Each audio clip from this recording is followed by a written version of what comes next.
Hello, everyone, and welcome tonight. It's Sunday night, October 20th, 2024.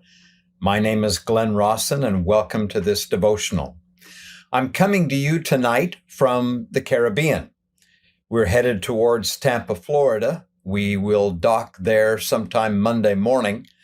We're a little bit delayed because of the effects of the hurricane there, but we'll be there Monday and then coming home after that. I welcome you tonight. I'm glad you're here. I've got 6 stories to share with you that hopefully will have some impact for good. That's my plan and that's my prayer. Just a couple things to let you know about. I get home on Tuesday. I have Wednesday to do my laundry, and then Thursday I'm taking off again for a 3-day tour out to Martin's Cove, where we'll talk about the winter rescue of the Martin and Willie handcart companies and the Hunt and Hodgett wagon companies. There are still a few seats left on that tour.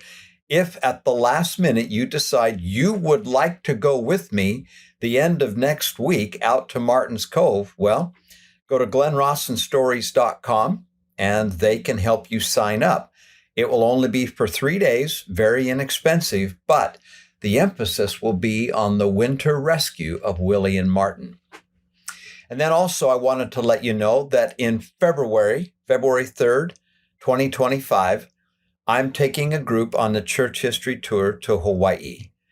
Now, I don't know that anyone's ever done that tour. Maybe they have, I don't know. I've done it twice now, and I love it. So if you would like to come to Hawaii in the winter and learn church history while we're at it, well, go to glennrawsonstories.com and you're invited. I'd love to take you. As always tonight, please let me know where you are, how many are watching, and have a prayer in your heart as we go through these stories. First story. This happened yesterday. We were sailing from Cartagena, Colombia, north towards Georgetown, Grand Cayman Islands. Now, I'd been down here in my cabin all day working and decided that I needed a break, so I went out on the top deck to get some fresh air, to do something I love to do, connect with nature and just feel it. Well, I stood there at the rail just looking out, and then I noticed something off to the west that seemed rather unusual. There was a veritable wall of cumulus clouds, which isn't all that unusual, except that these clouds had every so often abrupt, narrow, rising cloud columns standing above the walls like pillars reaching up into the heavens. And every so often, in between some of those standing pillars of clouds, there rose massive anvil-shaped thunderheads. Something very powerful was happening out there. Now, the sea around the ship was relatively calm, but its color mirrored the darkened heavens. Clearly, this was awesome, whatever was going on. Well, curious, and I guess kind of idly, I started searching the internet for questions about storms and hurricanes. And the first thing I learned, the Caribbean is famous, infamous maybe, for giving birth to deadly storms. I learned that storms form when surface temperatures of the open ocean, which is where we were, reach a threshold of 80 degrees plus. That causes a voluminous evaporation of water that rises quickly up into colder air, convection, where it forms into dark cumulonimbus clouds that portend storms. As that warm, moist air rises upward in a rush, it creates a vacuum and air rushes in below to fill the void. And the whole thing, because of the rotation of the earth, begins to swirl.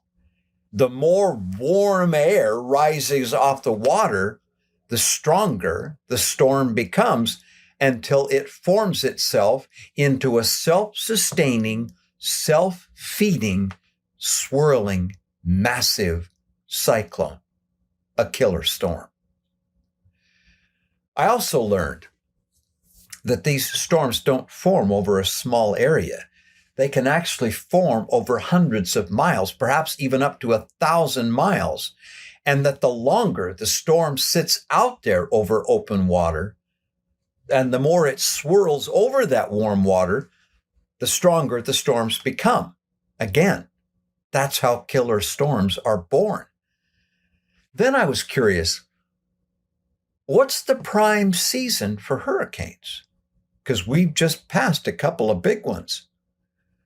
And I realized after looking that the prime season for hurricanes is July to November. The worst storms, mid-September through October.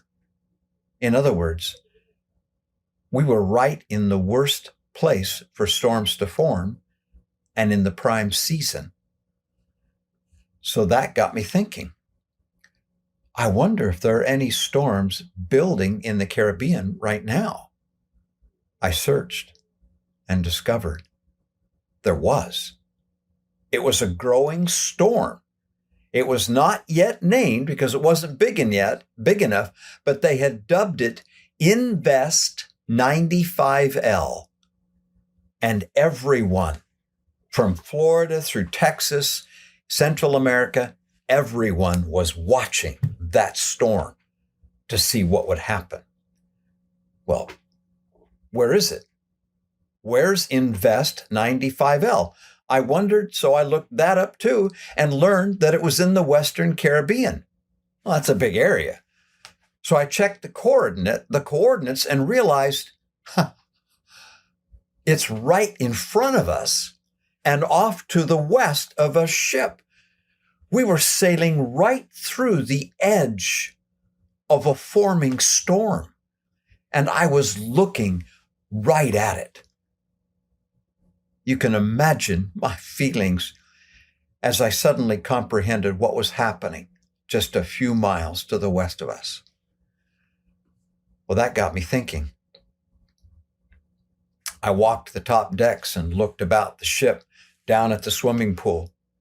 No one seemed to be paying any attention along the rails or anywhere else to the incredible display of weather right off the rail. Well, that night, I checked the reports before I went to bed. The storm was still out to sea, still building, and it was headed directly west towards the Yucatan Peninsula of Mexico. I got up the next morning, I checked the weather report, and indeed, it had gained sufficient strength into a tropical storm that they now called Nadine, and was expected to make landfall by early afternoon, bringing high winds, rain, and flash floods. I thought to myself after recent events, how many lives will be lost or disrupted by this storm? As of now, North Carolina and Florida haven't even finished finding the missing persons, restoring power, and amassing the destruction. And already another storm is brewing to their south, whose name might become Oscar. Are we paying attention? Just before the Savior returns to the earth, he will call upon the nations of the earth to repent by the voice of lightning and the voice of tempests and the voice of the waves of the sea, heaving themselves beyond their bounds, and all things shall be in commotion. End quote. It is happening as we speak. What are we doing? Are we looking up at the face of the sky and the signs of the times, discerning, or sunbathing with fancy shades and tall iced drinks by the pool? My friends, the storms will keep coming. in one way or another, literally or figuratively, until he comes and peace fills the earth. Next story. A few days ago, we were traveling in Costa Rica. While traveling in Costa Rica, I was reminded again that the greatest heroes are usually the common and ordinary people who do extraordinary things.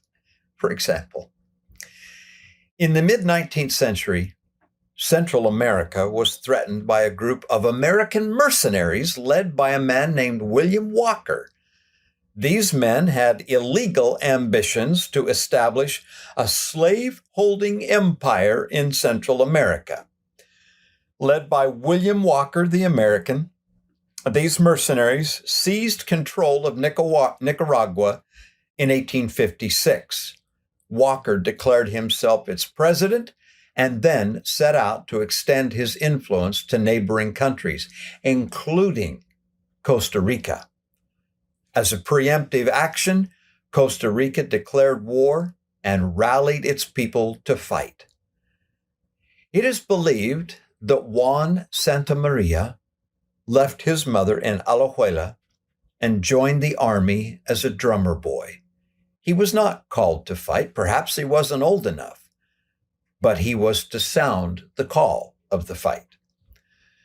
The conflict, the war, came to a stalemate in the town of Rivas, Nicaragua, April 11th, 1856. Walker's forces fortified themselves in the Maison de Guerre building, making it difficult, it was a fortress, making it difficult for the Costa Rican army to advance, to win the field. As the forces of Costa Rica struggled to break through the enemy's defenses, the soldiers quickly realized that the only way to defeat Walker's troops was to set that fortress on fire and flush the mercenaries out. Several soldiers were asked to volunteer for the dangerous mission of approaching the Maison de Guerre with a torch and setting it ablaze. It is reported that several soldiers attempted, but were killed or wounded. Then, the drummer boy, Juan Santamaria, stepped forward. But before setting out, it is reported he asked his comrades to take care of his mother if he did not survive. Across open ground, exposed to enemy fire, Juan Santamaria successfully ran toward the enemy's position and managed to set the fire to the building. This forced Walker's men out and led to the victory and freedom of Costa Rica. However, this act of heroism cost Santamaria his life. His bravery and ultimate sacrifice turned the tide of the battle, contributing to the eventual defeat of Walker's forces in the region. His country didn't forget the drummer boy. Today, Juan Santamaria is a patriotic symbol across all of Costa Rica. He is a national hero. There are statues of him all over the country, and children are taught today to honor his memory and love their country as he did. My friends, the day will come when all things of this mortal world will be viewed through an eternal perspective. In that day, I believe that the real heroes of our mortality will be truly revealed. They won't be movie stars, sports stars, musicians, politicians, or the like. No. No, they will be soldiers.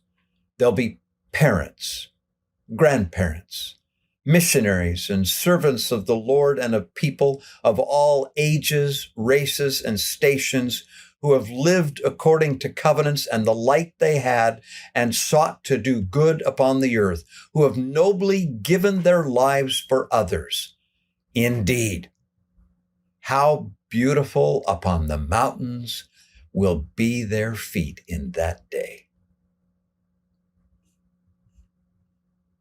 Next story. This is one of my heroes in this life. The love that God has for us is called charity, and He expects us to learn it from Him. If we don't have it, then He says we are nothing. But with that charity, that pure love of Christ, we are fit subjects for heaven. We belong there. Now, why is this virtue the greatest of them all? I think this story illustrates one compelling reason. July 20th, 1833, Independence, Missouri. A mob of some 400 to 500 men angrily decided that they did not like the Latter-day Saints who had taken residence in their county and that they had to leave. They drafted a resolution over the signature of the leading citizens of the county. 12 men were appointed to present the demands to the Latter-day Saint leaders. Among them was Edward Partridge. The delegation approached Partridge, William Phelps, and others with the unjust demands. Well, Phelps and Partridge and the others asked for 3 months to consider the demands and decide a course. That was denied flatly. They asked then for 10 days to consider. That too was denied. They had 15 minutes to decide what to do with 1,200 Latter-day Saints, their property and possessions. Meanwhile, the Committee of 12 returned to the courthouse and awaited the decision of the leaders. When it did not come quickly enough, the mob attacked. They split up and went first to the church-owned printing office, kicked open the door, tossed the press out the window, and tore down the building, burying in the process 2 of Phelps's children. They then went for the church-owned store belonging to Gilbert and Whitney and began demolishing it and scattering the goods. Only when Sidney Gilbert promised to be out in 3 days did the mob desist in their actions. With loud yelling and cursing, the mob began searching for the church leaders. They burst into the home of Edward Partridge, and while his family watched in horror, they dragged him to the public square of Independence. With the mob frothing about them, Edward Partridge and young Charles Allen were given an ultimatum that they must renounce the Book of Mormon and Joseph Smith or leave the county. Bishop Partridge refused to do either, stating, quote, that he was not conscious of having injured anyone in the county. Therefore, he said, I could not consent to leave it, end quote. Well, that was not the right answer. That infuriated the mob, and they began to strip him of his clothes for the intent of tarring and feathering him. He asked for the dignity of keeping his shirt and pants on, and this was granted. They then poured the liquid tar, mingled with pearl ash, a flesh-eating acid, over his body, and then covered him with feathers. Partridge stood there without struggle or retaliation as they brutalized him. I bore my abuse, he later said, with so much resignation and meekness that it appeared to astound the multitude, who permitted me to retire in silence, many looking very solemn, their sympathies having been touched as I thought.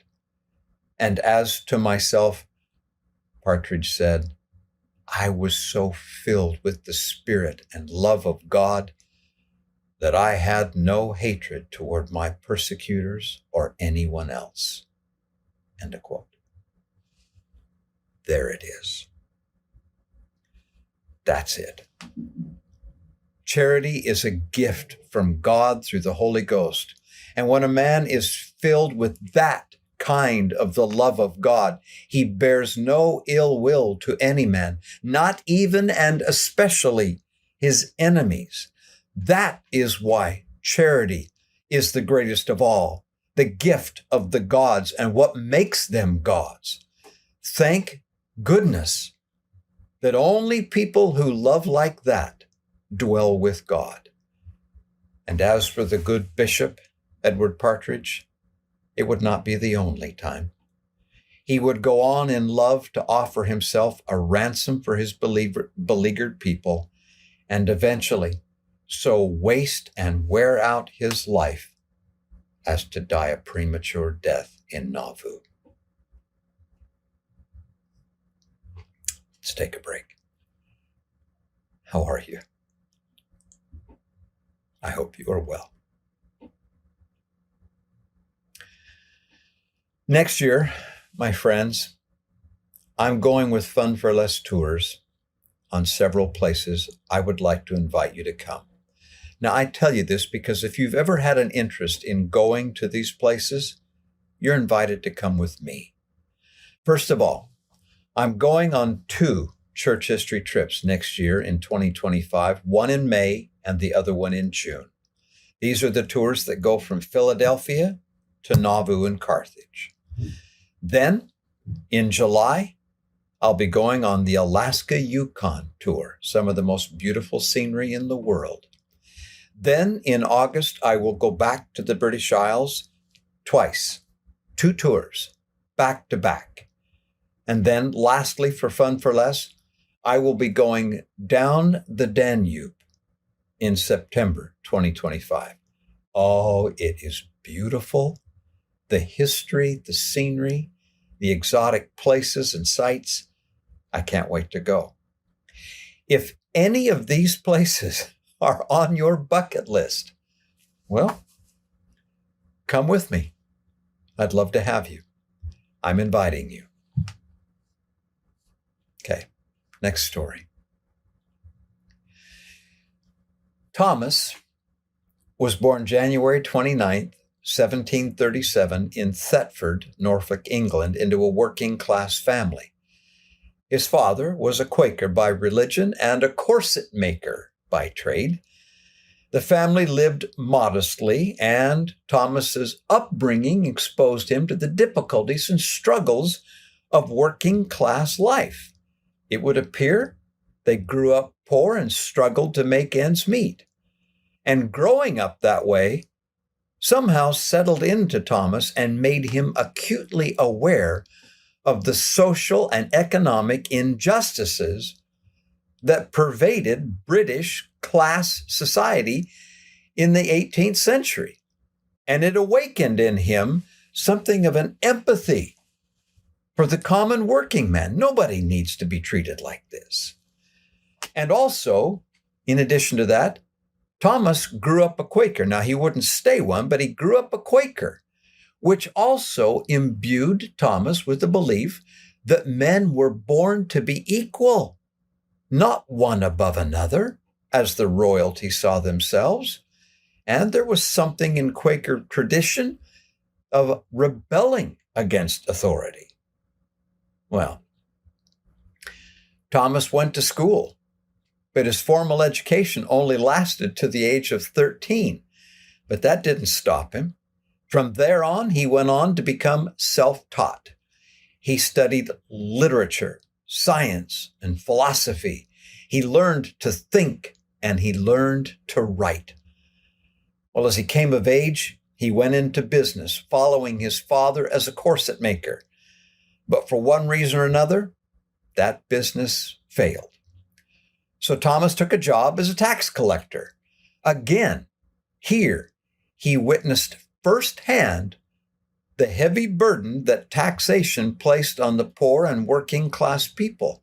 This experience further fueled his resentment of government corruption and the exploitation of ordinary citizens by the wealthy and the powerful.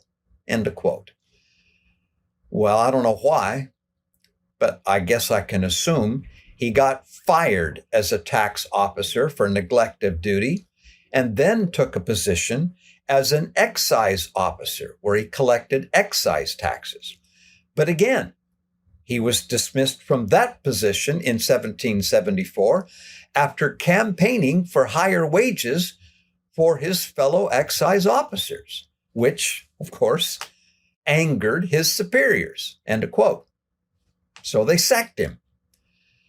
Well, it was during that time that he was working as an excise officer that Thomas joined a group there in England called the Headstrong Club, a political and social group that engaged in spirited discussions about politics, political theory, philosophy, and reform. By now, Thomas, the failed businessman and bureaucrat, had become an intelligent and articulate radical who believed that government, especially across the British Empire, needed total reform. Then it happened.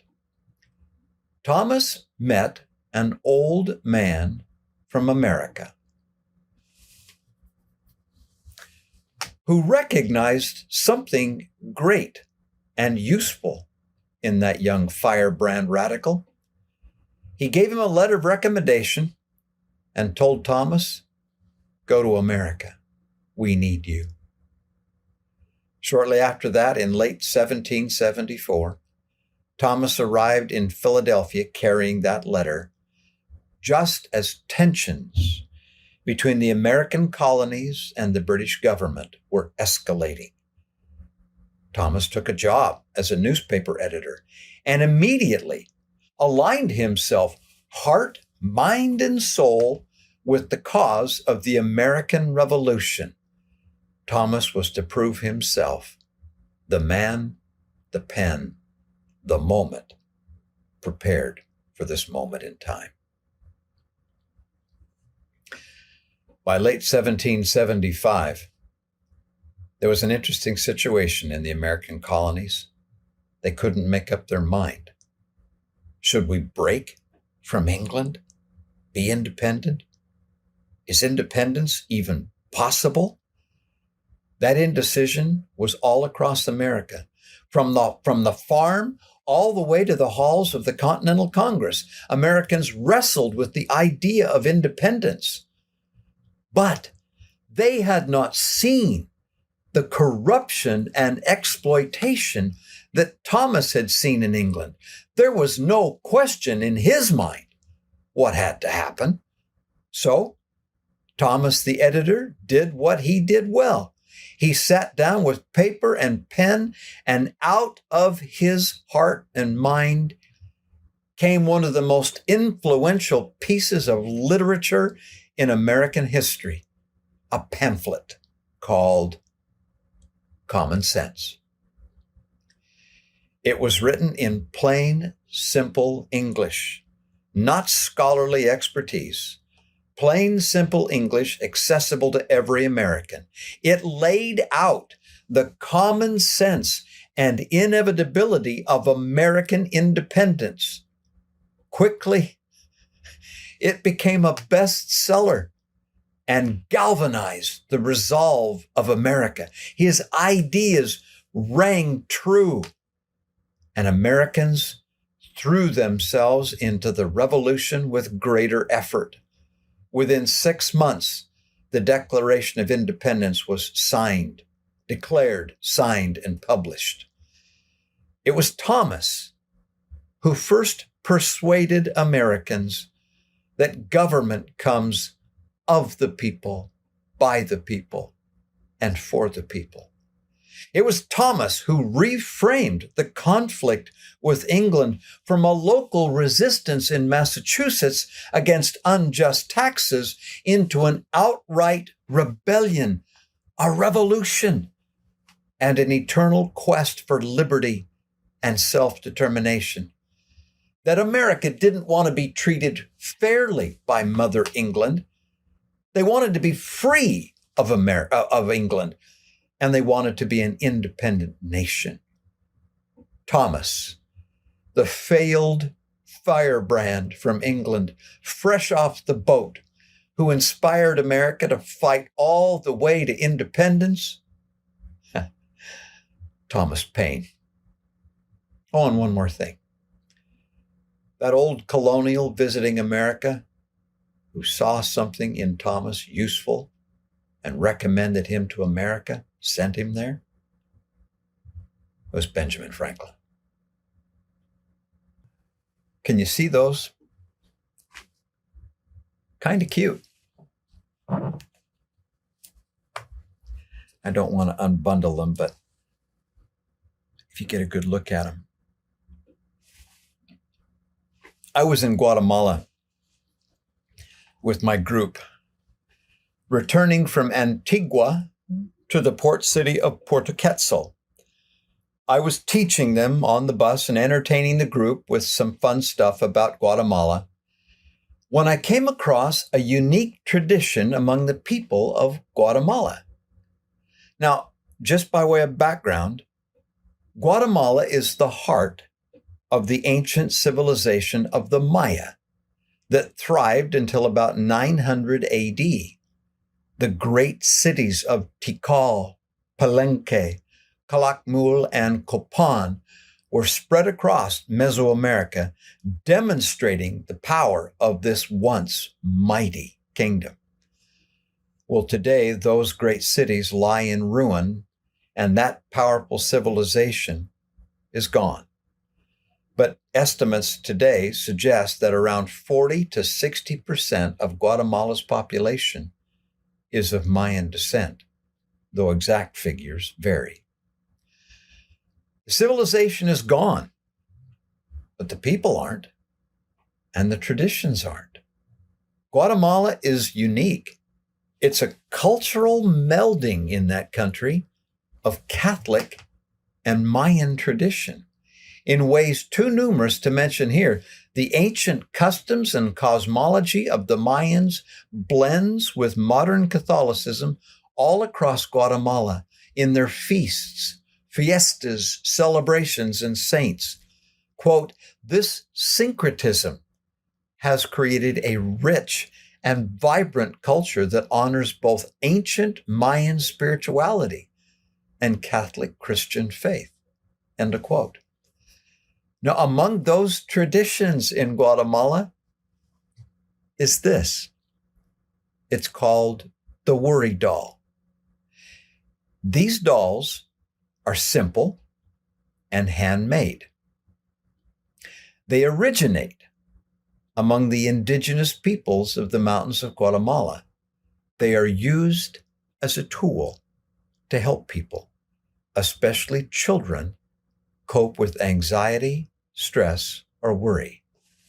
These are called worry dolls. How do they work?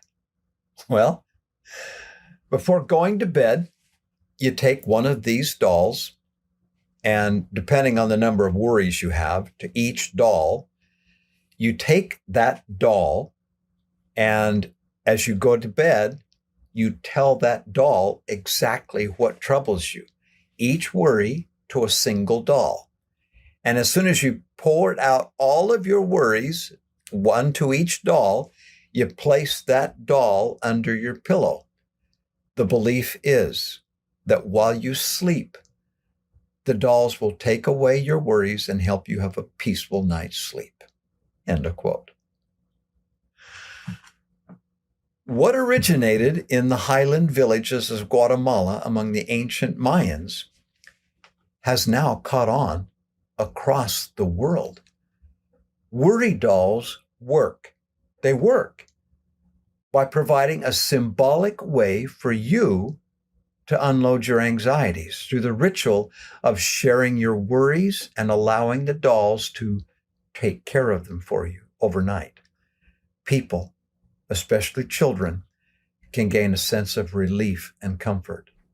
While worry dolls may not physically solve the actual problems, the process can help reduce stress and promote a sense of calm before bed. End of quote. Now, if worry dolls actually do work, even if they only make you feel better, Imagine the peace, the power, and the comfort of telling your problems, your worries each night to a loving, listening Heavenly Father who actually does have the power to solve those problems and comfort your heart.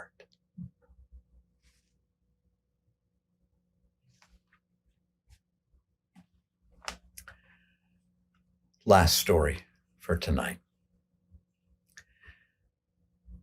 Towards the end of Jesus' ministry, he spoke a parable with powerful meaning.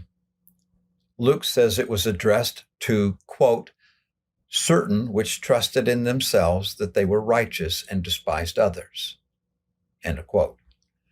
So this parable then is addressed to those that today we would refer to as judgmental and self-righteous.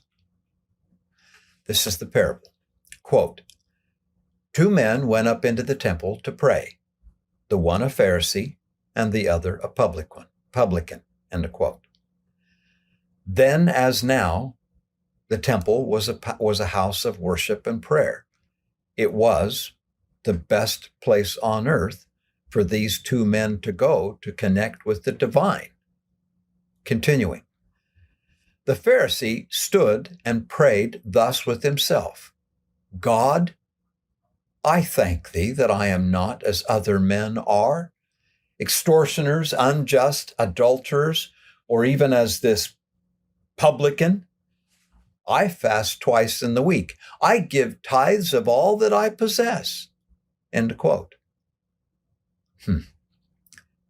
Well, this was no kneeling prayer, supplication for mercy, but rather a verbal self-assurance of his righteousness before God. That Pharisee was so busy looking down his nose and over his shoulder at the publican nearby and patting himself on the back because he was so busy, he was so good at keeping the commandments. He didn't have time for what God had to say. He only wanted to hear what he had to say. The parable continues. And the publican, standing afar off, would not lift up so much as his eyes unto heaven, but smote upon his breast, saying, God, be merciful to me, a sinner. End quote. So much meaning in so few words. The publican felt unworthy, so unworthy, that he dared not approach the acclaimed Pharisee, nor could he even lift his eyes up toward heaven under the crushing weight of his own sins. He knew what he was. In his anguish and self-loathing, the publican struck himself on the chest and in the simplest of supplications pleaded for mercy. At the conclusion of the parable, Jesus then shocked his audience with this bold declaration. I tell you, this man went down to his house justified rather than the other. For everyone that exalteth himself shall be abased, and he that humbleth himself shall be exalted. End of quote. Well, who? Which one did Jesus justify? The publican, the gross sinner. What? It's a good thing to be active in church, honor our covenants, and keep God's commandments. But when we start looking sideways, comparing ourselves with others, turning obedience into a competitive sport, we cancel it all out. God does not want us looking sideways at each other in scornful comparison and competition. He wants us looking up to Him, ever conscious of our weakness and need for His help. He commands us that our comfort come from Him, not by self-inflating our ego. Let our comfort come from him by humbly receiving his comforter, not the hot air that inflates our ego when we tell ourselves that we are more righteous than the ward member down the bench from us. Dear friends, evidently, pride and self-righteousness is far worse than some of us may have realized. I hope you have a wonderful week and that the Spirit of the Lord is with you and your eyes are open. Good night and God bless.